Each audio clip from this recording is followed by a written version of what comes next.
Para jenderal militer Israel secara serentak mengundurkan diri karena merasa bersalah atas kegagalan mencegah serangan Hamas.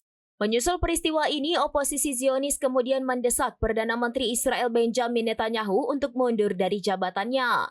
Kritikan terhadap Netanyahu datang dari pemimpin oposisi Israel Yair Lapid dan Ketua Israel Beitenu, salah satu partai politik, Avigdor Lieberman. Yair mendesak Netanyahu dan pemerintahannya memikul tanggung jawab atas kegagalan mereka membawa kemenangan untuk Israel. Ia juga mendesak Netanyahu untuk segera mengundurkan diri dari jabatannya. Hal senada juga disampaikan oleh Avigdor Lieberman yang meminta Netanyahu dan anggota kabinet keamanannya bertanggung jawab dan mengundurkan diri.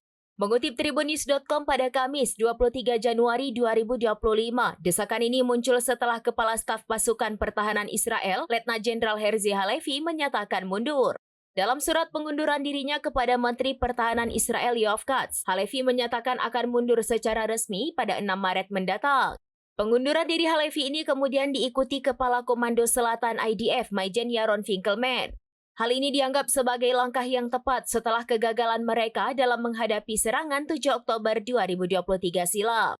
Kegagalan tersebut berujung pada serangan oleh faksi perlawanan Palestina yang menyebabkan kerugian besar bagi Israel.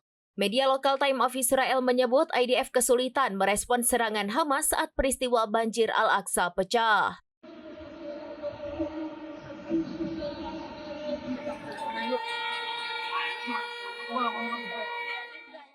Download Tribun X sekarang, menghadirkan lokal menjadi Indonesia.